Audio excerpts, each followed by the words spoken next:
Imagine growing up without roots, without answers about the past, feeling incomplete. Now imagine dedicating your life to fighting crime, believing that justice is the path to heal your own wounds. This is the life of Rachel McConnell, an obsessive FBI agent, until on a high-stakes mission she captures a dangerous criminal and sees something unexpected in him. A birthmark identical to hers. Did you like the start of this story? Then subscribe, like the video, and leave a comment telling us what you think. Have you ever felt like you're always chasing something you can never reach? That's how I feel every day. At the FBI we live in an endless rush. There's no set day or time, just mission after mission with no breaks. My name is Rachel McConnell and this is my life, the only one I know. It's funny, you know? I chose this career because back then I thought finding the guilty, protecting the innocent, would be enough to fill everything I've always felt was missing. But honestly, sometimes it feels like the more I fight crime, the bigger that emptiness grows. Today I met my friend and mentor at our usual cafe. I barely sat down when she said, "Are you getting any sleep?" No point in hiding it, those dark circles give you away. Sleeping is a luxury around here. One case after another. You really think I can stop? She sighed and I knew what was coming next. Every time we meet, she tries to convince me to take a few days off. But to be honest, I don't even know what I'd do with time off. The emptiness that follows me feels stronger when I'm not in action. You're drowning in this job. You're going to lose yourself and won't find your way back. She held my hand for a moment as if trying to anchor me to something real. Sometimes I think maybe I already have lost myself. This job, it's all I've got.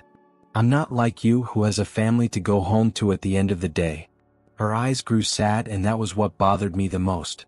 That look from someone who sees something I refuse to see.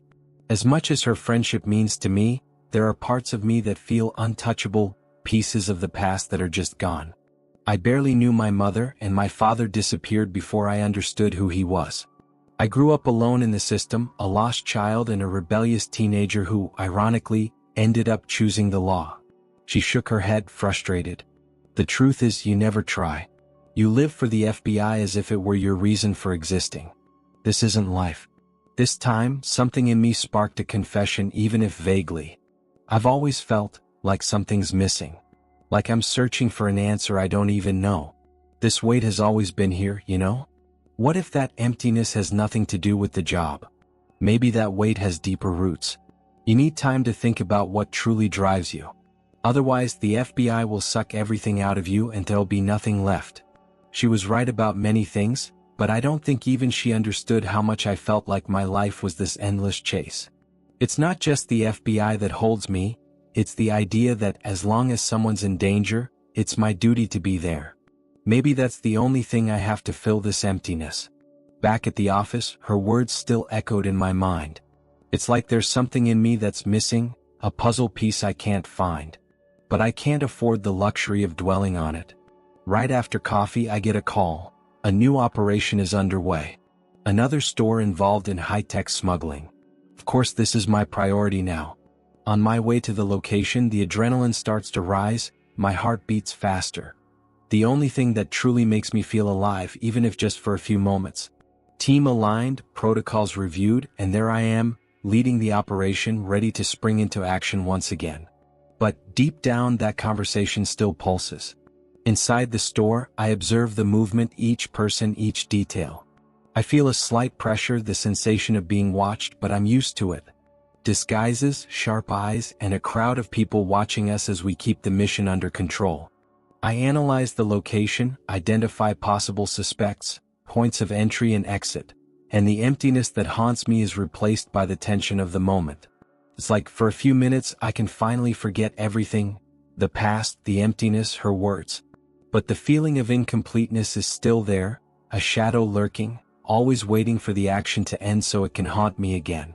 Just between us, have you ever had that feeling that something important, something that defines who you are, was left behind?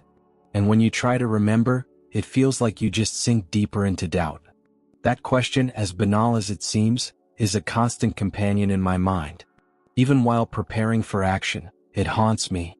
I watch the hectic environment of the store, trying to focus on what matters now, but I wonder at the same time if I'll ever get the answers I'm looking for. The heat of the mission always makes my heart race, but today as I walk between the crowded shelves of that suspicious store, I feel something different. Something heavier. It's almost a premonition, a silent warning. I should know that adrenaline can cloud judgment, but for some reason, I can't shake the feeling that something far beyond what I expected is about to happen. I head straight to the counter where the store manager sizes me up, trying to hide her nervousness, but the sweat on her forehead betrays her. She tries to look away, but I don't let her, standing firm and waiting for her to say something. The silence is broken by the sales assistant, a girl too young to be involved in this kind of scheme, but who am I to judge? Can I help? She asks, trying to sound natural, but her fixed stare bothers me. Actually, yes. We're investigating suspicious activity in this area, and I need you to show me the inventory records from the last 3 months. She hesitates, throws a warning glance at the manager, who responds with a subtle but firm nod, then steps away to retrieve the documents. 1 minute passes too. She's taking too long. My intuition kicks in, and the signs that something is wrong keep piling up. Finally, she returns, but without the records. Instead, she brings a flimsy excuse, and I realize I'm wasting time. Of course, they're not going to cooperate easily, so I decide to act differently. With a swift motion, I signal to the rest of the team, who position themselves strategically throughout the store, blocking the exits. My voice comes out low but firm. I don't need to repeat myself, do I? I want to see the records. No. Her eyes widen, and a slight tremor in her hand reveals that we're getting close to something. In the background, I see a man, probably an employee, watching the scene with far too much attention. Before he realizes he's been noticed, I make a subtle signal to the agent closest to him. He makes a discreet move and starts getting closer. "Rachel, I think he's going to run," someone murmurs through my earpiece. My breathing gets a bit heavier, but I stay calm. Just as I was about to act, the man does exactly what I feared. He bolts toward the exit. The store erupts into chaos. People scream and try to get out of the way. I run, cutting through the crowd while the guy knocks over whatever's in his path, trying to clear space between the shelves that stretch across the store. The sound of sirens in the distance gives me some comfort. Backup is on the way.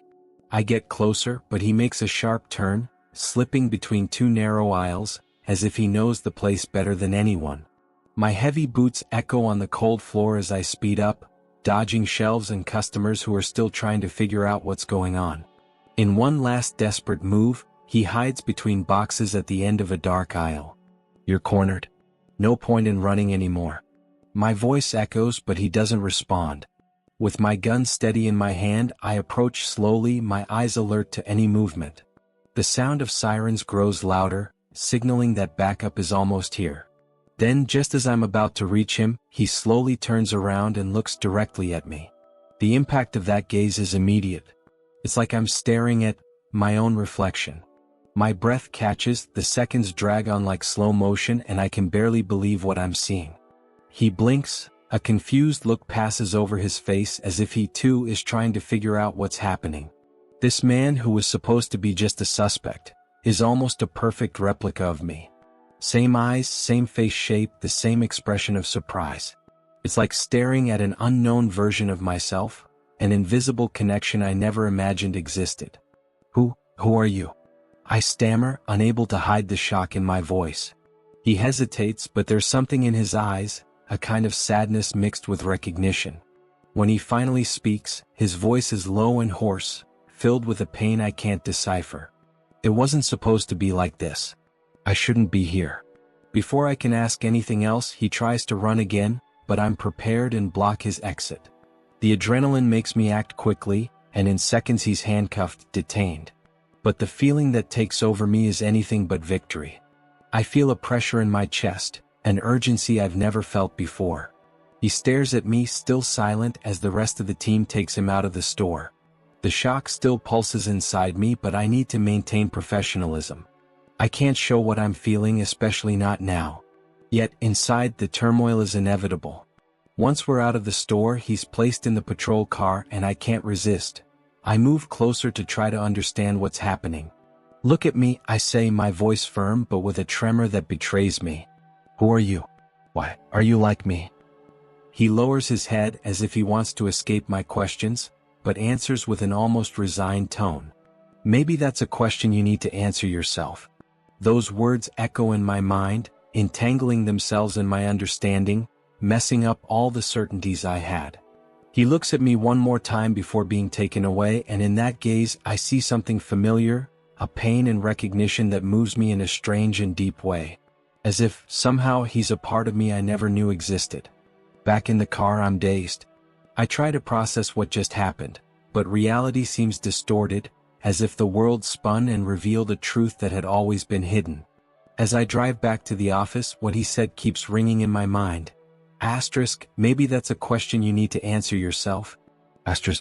My breath is heavy, and the emptiness I've always felt now seems more alive than ever. The road back to the office feels longer than ever. My thoughts are jumbled, confused, and I can barely remember what happened after he was taken to the patrol car. In the middle of so many missions, I've faced dangerous situations, physical confrontations, real threats. But nothing has shaken me like the face of that man. I knew this would be a complex case, but now the complexity seems personal. As soon as I arrive at the office, I'm greeted by my boss, who looks at me with that air of someone who wants urgent answers. But before she can say anything, I ask for some time to get organized and try to understand what happened. It's the first time I feel like I'm avoiding questions, hers and mine. However, I know that running away isn't an option. I take a deep breath, forcing myself to stay focused. I need to see the initial report on the suspect we just arrested. I tell the agent in charge of the paperwork. He hands me a file, and the first page is enough to take my breath away. His name, identical to my birth surname, is there, printed in large letters. Samuel McConnell. How could I have not noticed before? The coincidence is too strong to ignore.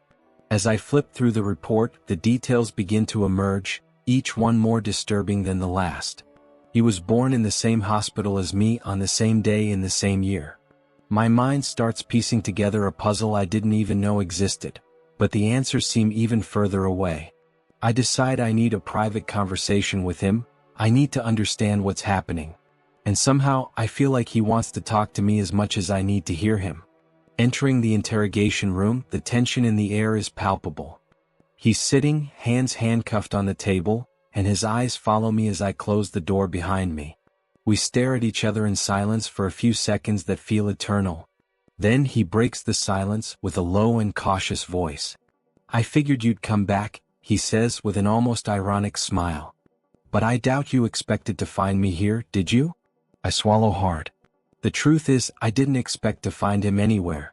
I grew up alone, used to relying only on myself. Now everything I knew about my life seems so uncertain. "Who are you?" I ask, trying to control the tremor in my voice. "I want the truth. How do you know my name? How are you like me?"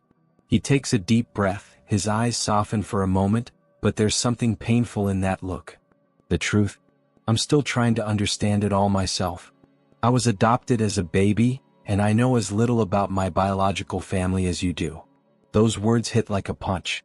"You was adopted too?" The weight of what this means begins to suffocate me. I run my hand over my face, trying to absorb the information. Our stories, which seemed so different, actually cross in a way I never imagined. Since I was little, I knew there was something missing. My adoptive parents never hid from me that I had a sister, but I never imagined that you'd be standing here in front of me like a stranger. He continues, his voice breaking for the first time. Those words cut through me. I've always known there was a hole inside of me, but I never thought that emptiness could have a face that's a mirror of mine. The initial shock begins to give way to a deeper pain, as if all the unanswered questions and unresolved feelings I've carried throughout my life are starting to emerge, in a whirlwind that's hard to control. But why? Why didn't they tell us? Why did our biological parents separate us? He looks away, and his expression makes me even more anxious. It seems like he knows something he hesitates to share. I take a deep breath and stare at him, waiting for an answer. All I know is that there was an accident, Rachel. An accident that took our parents. We were sent to separate homes. You stayed in one part of the country, I stayed in another. We grew up in completely different realities. But from what I've been told, they never wanted it to be like this. They wanted us to be raised together. The heir seems to vanish. Our parents, dead. The reason we were separated wasn't neglect, abandonment, but something tragic that was out of anyone's control. I feel a lump in my throat, a sadness I never thought I'd feel for someone I didn't even know existed until a few hours ago. I don't know what to say, I murmur more to myself than to him. I spent so much time thinking I was the only one, that I was alone. He stares at me and I notice something else in his eyes. Anger? Resentment? Maybe even a touch of hope mixed with distrust. We're never really alone even when we think we are. I've spent my whole life looking for answers. When I found your name, your position at the FBI, I decided I had to find you, to know who you were. I just didn't imagine it would be like this. My mind starts spinning again with a mix of emotions. I know I shouldn't trust him completely, but there's something in our connection that makes that distrust almost impossible. On the other hand, I know he didn't come to me just looking for a lost sister. He was involved in the case we were investigating, and now, how can I reconcile these two realities? Why were you there, Samuel? The store? You know you're involved in something illegal, right? He hesitates, takes a deep breath, and finally responds with a seriousness I wasn't expecting. Because I was looking for you. Working with them, I found clues about you, Rachel. And no, I'm not proud of what I did to get here. But I thought it was my only chance to find you. I should be angry, feel betrayed, but all I feel is the same emptiness, now mixed with an immense confusion. This surreal situation I find myself in, where my own brother, who I didn't even know existed, is on the line in a life-or-death confrontation with me, is something I could never have predicted. I feel like the world around me is falling apart, and everything I thought I knew about myself is being questioned. But at the same time, I can't ignore the intensity of the connection that's already formed between us. And what did you want to tell me after all? He lowers his head and murmurs, almost in a whisper, that it should never have been this way. That somehow we're family, Rachel. And maybe there's still time to fix this. Those words leave me speechless. He's right, but that only complicates everything even more. I leave the interrogation room with my heart racing, the weight of the discovery on my shoulders, and a growing doubt about what it really means to be family.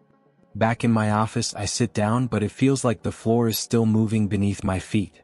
Everything I just heard from Samuel, that we're siblings, that our parents died in an accident, and that he spent years trying to find me, comes and goes in my mind like a nightmare I can't wake up from.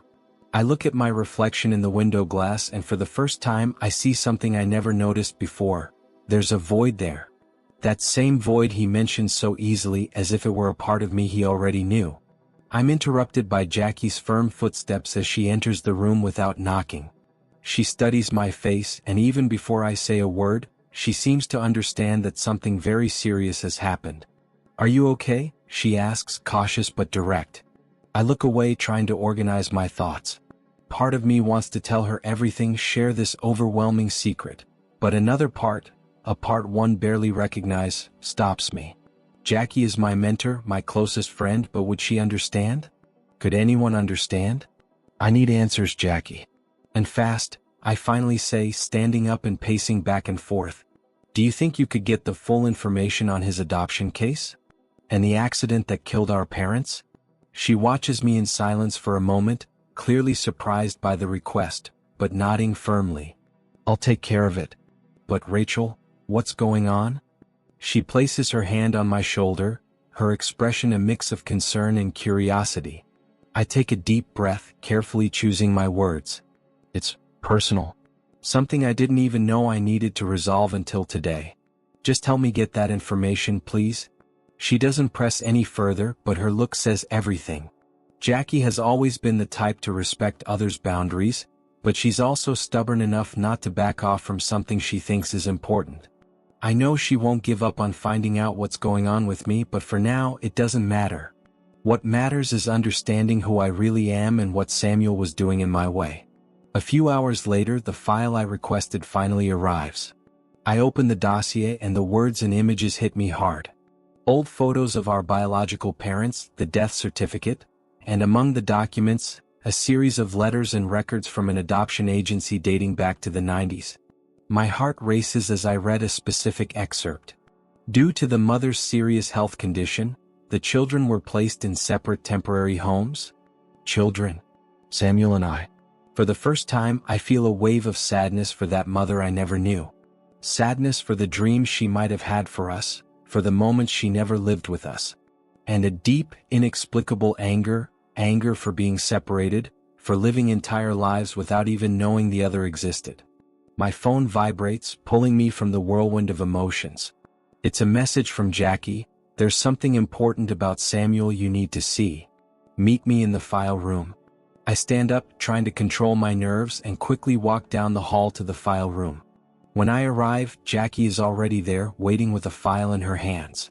She hands it to me with a serious expression. This was in the intelligence files. Samuel has ties to an organization that's been on the FBI's radar for some time. Apparently, he was acting as an informant, or at least that's what it says here. Jackie watches me, waiting for my reaction. My mind is in shock. Samuel was an informant? Or was he really a criminal? I start questioning everything, wondering how far I can trust him, if I can trust him at all. Could it be that he was just using our biological connection as an excuse, as a trick? But something inside me prevents me from accepting that idea. I don't know if it's hope or instinct, but something tells me Samuel isn't lying. He didn't know we were going to meet in the store. He couldn't have predicted what I would feel seeing him. I feel an uncontrollable need to confront him again, to look into his eyes and see if there's any truth there, anything that confirms who he really is. I need to interrogate him again, I say to Jackie with determination. She stares at me, seeming to hesitate. Rachel, if he really is involved with this organization, you risk being emotionally manipulated. Don't you think you should step back from this case a little? I know she's right, but I can't step away. I feel like if I don't confront Samuel now, I'll never get the truth. And maybe worse than that, I'll never really know who I am. I need to understand, I reply firmly, and Jackie finally relents, though with a concerned look. On the way to the interrogation room, I try to organize the questions, thinking through every detail I need to uncover. When I enter, Samuel is already there, handcuffed again. He looks up at me and there's something different on his face, a mix of expectation and resignation. You're back quick, he comments with a slight smile. Did you think I was lying? I sit down across from him, staring directly into his eyes. I need answers, Samuel. Did you know about the accident? Did you know about our mother? And what are you doing with this organization? He sighs, seeming tired, as if the questions are weights he's been carrying for a long time. I knew about the accident. I found out when I was a teenager, and that's when I started looking for you, he confesses, looking at me with an honesty that seems unshakable. As for the organization, the truth is I infiltrated it to try and get to you. I was working for them as an informant, but I was also looking for information that could lead me to you, Rachel. His words hit me hard. All the confusion, distrust, and suspicion seemed to crumble into a new layer of reality. He took risks, he crossed dangerous lines. For me, a part of me wants to believe, wants to accept this truth. Another part still struggles with the feeling of being deceived, manipulated. After all, I spent years protecting myself, building walls around me. Should I really let someone tear them down so easily? Why didn't you come to me? Why get involved with these criminals? He lowers his head, seeming frustrated. Because I didn't have a choice. They gave me the information, the leads, and I needed any means to find you. I hated myself for it, but I always knew it would be worth it if it meant finding you. That statement, even filled with regret, touches a part of me I thought was forgotten. And finally, I feel that the answers I've always been searching for are right in front of me, waiting to be accepted or rejected. I leave the room with a mixed sense of peace and unease, and for the first time, I feel like the path to the truth is closer than ever. As I leave the interrogation room, I feel the weight of what I've just heard. Samuel is not just a name in a case or an informant. He's my brother, and more than that, he risked his life searching for a family I didn't even know existed until recently. I feel a mix of anger and confusion. My life has always been about order, about security. Yet this man, my own brother, is linked to a criminal organization, walking a path that challenges everything I believe.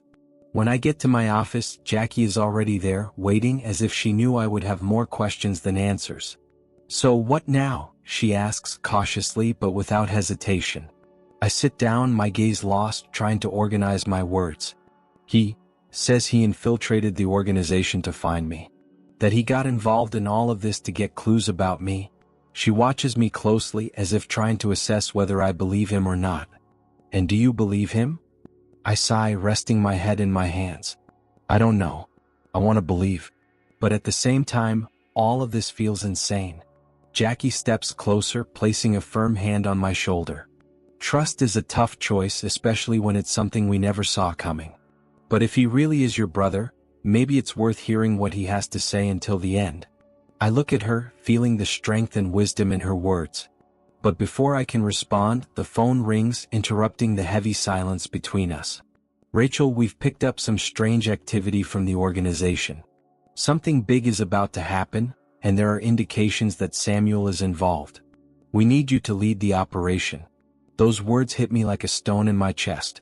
Is Samuel really involved, or was he just dragged into it, trying to reach me? Now, doubt and loyalty mix in a way I've never felt before. I find myself torn between duty and the need to protect someone who shares my blood. Jackie looks at me with a serious expression. "Rachel, maybe it's time to confront this organization and understand what's really at stake. And if Samuel is indeed involved, you'll have the chance to discover the truth." I nod, my mind racing. "I agree. But it has to be me who does it." A few hours later, I'm with the team, ready for the operation.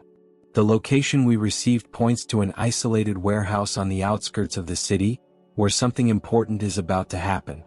The agents around me exchange serious glances, all aware that this mission is more than just a routine operation. It's a search for the truth and perhaps for resolution. We arrive at the site and the silence is deafening. I feel the tension in the air. And there, in the darkness of the warehouse, I see a familiar figure, Samuel. He is surrounded by armed men, speaking in a low voice with someone I can't identify. Something inside me tightens as I see him there, and the doubt grows even more. The team positions itself and I signal to surround the perimeter. But before we can move forward, something unexpected happens. A gunshot echoes, and in the blink of an eye, a bullet flies past my head, forcing me to duck. Chaos erupts, with screams and gunfire ringing out in all directions. I move between the shadows, trying to understand what's happening. And then, amid the gunfire, I see Samuel trying to protect someone, pushing away one of the criminals who was approaching a side exit. He turns, and our eyes meet for a brief second. In that moment, I see a mix of guilt and determination on his face. Through the noise and confusion, I shout at him, "Samuel, what are you doing?" He stares at me with a deep and intense look. "Trying to do the right thing, Rachel. Even if you'll never understand." Before I can respond, he runs away toward the exit, disappearing into the shadows of the warehouse. My heart races. What did he mean by that? Was he really involved, or was he trying to fix a mistake he made because of me? The questions pile up, and the certainty that the truth is even more complicated than I imagined begins to settle in. Finally, we manage to contain the situation. The team neutralizes those involved, but Samuel has managed to escape. As we return to headquarters, I feel a bitter mix of frustration and relief. I don't know if I should be grateful he got away unscathed or if I should continue hunting him down to get the answers I so desperately need. All I know is that I won't give up. Sitting in my office, I watch the dawn break through the window, bringing a light that contrasts with the shadows of the night. I know I need to end this search, but now it has become much more personal than any case I've ever worked on. This truth that Samuel is hiding, the reason he got involved with the organization. I need to discover it, not only to understand what he really is, but to understand myself. Because despite everything, there's something I can no longer deny. He's my brother, and that changes everything. I wake up early before the sun as always. The silence of the empty house is deafening. The light of dawn seeps through the curtains and I stand there, frozen, watching the shadows form on the wall. What Samuel told me still echoes in my mind. Trying to do the right thing. But how does he expect me to believe that after everything I've seen? Doubts consume me. Something doesn't add up, but I don't know what. I'm sitting on the couch, a cup of coffee in my hands when the phone rings, breaking the silence. Rachel, I need you here. We have new information about Samuel. I knew this moment would come. The hunt wasn't over, not for me, not for him. I quickly get up, leaving the coffee unfinished, and head to the office. Jackie's face is the first to appear on the screen in a video call. She looks tense, as if she knows today will be different. Something is coming. What do you have? I ask straight to the point. She watches me for a moment as if deciding what to reveal. Finally, she speaks in a low and cautious tone. Samuel has been in contact with someone on our own team. It's not just him who's involved. The organization has people infiltrated in the FBI, Rachel. And now we know who. It's someone inside your own unit? I stop. My heart races. This can't be true. How is this possible? My team is my family, and the thought that someone from within is betraying me is unbearable. I try to process it, but confusion overwhelms me. I can't believe it. Who? My voice comes out weaker than I expected. Jackie sighs. The name is Jake Thornton. He was placed in your unit 2 years ago, remember? He's in charge of many of the field operations, and we have a recording of a conversation between him and one of the leaders of the organization. They were discussing plans. I close my eyes, trying to absorb the information. Jake. The guy who's always been by my side, who helped me in so many situations, who was more than just a colleague. How could he get involved with this? My chest tightens. I've been betrayed, but at the same time, the idea of confronting him, of uncovering the truth about what he's doing, tears me apart. Why didn't anyone tell me? How could someone so close hide something this big? So, Samuel was right? He wasn't the only one infiltrated? I ask, my voice breaking. Seems like it, Jackie replies, her voice heavy. But, Rachel, this changes everything. Samuel may have gotten involved with them for a reason, for a purpose you still don't understand. The organization isn't just a criminal network. It's much more complex than you think. I bite my lip, trying to piece things together, but it all feels so distant, so complicated. Like a web of lies and secrets that entangles me without my realizing. What does Samuel have to do with all of this?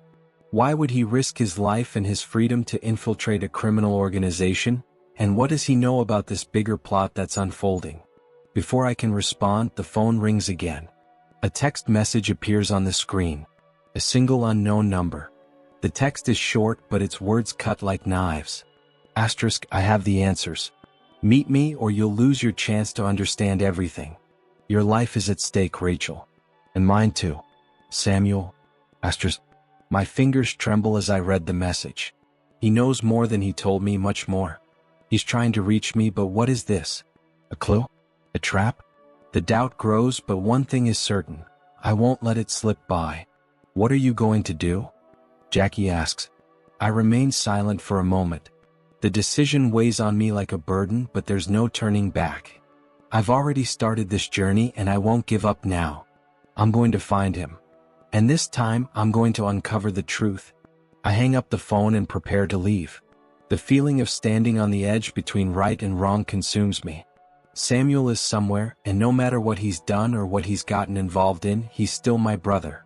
I can't let the FBI destroy the last connection I have to my past.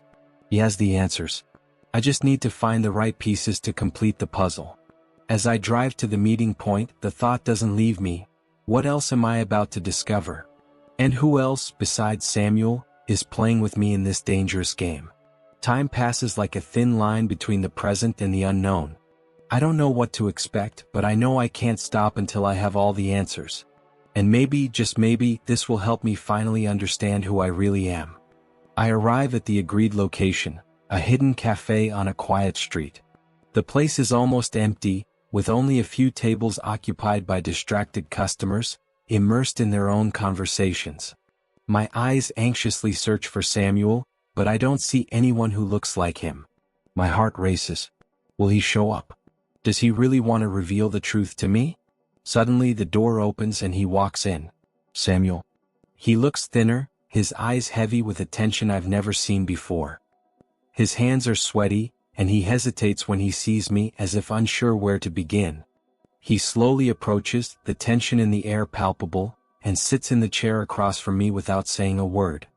I stay silent, waiting, forcing myself not to say everything that's on the tip of my tongue. The urge to scream, to ask everything at once, is immense. But something inside me knows I can't act impulsively. The truth needs to come from him, not me. "Rachel, I know you're confused," he says, his voice hoarse, broken. He looks so different, as if carrying the weight of an entire world on his shoulders. "But I needed to see you, to tell you everything. I didn't want you to find out like this, but it's the only way." I stare at him, my gaze firm. Tell me what's going on, Samuel." "Everything." He sighs deeply, looking down as if the words hurt him. "When you were taken, when they separated us, I didn't know what to do. I was thrown into a different system, and the years I spent without you, they don't make sense to me. But when I finally found a clue about where you might be, I infiltrated. I knew the only way to find you was within the organization itself. At first, I just wanted to know where you were, what had happened to you, but then I found myself trapped in all of this. It was bigger than I imagined." I close my eyes for a moment, trying to understand what he's saying. His story doesn't make sense, but at the same time, it makes perfect sense. He wasn't a criminal, he was just a man trying to survive, trying to understand what happened to him and to me. I feel an immense pain in my chest, a mix of anger and compassion. "You went to great lengths to find me, but at a very high cost," I say, my voice trembling. "And now, what's going to happen? Are you going to stay in this organization trying to manipulate people from within? Or are you finally going to leave it behind?" He looks me in the eyes as if weighing my words. "I can't leave now, Rachel. They have power and I can't leave you unprotected. I tried, but the risk of losing you again is greater than anything. I can't put you in danger. That's why I stayed. To protect you." I feel a lump in my throat. His sacrifice is immense, but he's trapped in something he can't control. And I'm trapped too. As an FBI agent, I can't allow him to remain involved with criminals. But at the same time, as his sister, I can't abandon the only blood tie I have left. I look at him, knowing that the decision can't be postponed any longer. "Samuel, if you're really trying to protect me, then we need to get out of this together. But we can't do this alone. I'll help you, but you have to trust me, you have to surrender and tell me everything you know. We can't live with secrets anymore." He slowly shakes his head as if reluctant, but the decision is already made. He stands up from the chair and takes a deep breath, as if preparing for a final battle. "I'm ready. Do what you have to do, Rachel." I nod, and then we leave the cafe, more united than ever, but aware that the real fight is just beginning. The days that follow are a whirlwind of tension and action. Samuel, finally free from the weight of his lies, starts working with me, revealing what he knows about the criminal organization. He provides valuable information, allowing us to dismantle some of the most complex operations, and over time we begin to gain the upper hand. But the fight is far from over. Every step we take toward the truth is a race against time. We don't know how many others inside the FBI are involved, but each day the trust in our own unit diminishes. I try to focus on the bigger goal, stopping the organization, but the pain of seeing Samuel involved in this dirty game consumes me from within. He's my brother, and everything he did was trying to find a way to redeem himself, to bring us back together. But the cost of his search was too high. In the last operation, we finally managed to dismantle a significant part of the organization. But at the cost of many lives, including that of Jake Thornton, the agent who was betraying us. He wasn't the monster we expected, but someone lost in a larger game, someone who was also trying to protect himself, but ended up sinking deeper into the system. The moral ambiguity of this situation corrodes me, but one thing is certain. The system is flawed, and the choices we make don't always have a clear answer. Now, at the end of it all, I sit with Samuel looking at the horizon. The peace we never had is now a distant possibility. But for now we're together, and that's all that matters. Maybe life doesn't have easy answers, I say to him with a slight smile. But at least we have the chance to write our own story now. He smiles back with an expression that mixes pain and relief. "I just wish we had more time together." "Now we do," I reply firmly. "Now we do." The story of a sister and brother separated by fate comes to an end, but what lies ahead is a new beginning, a journey of redemption, where the truth finally sets us free.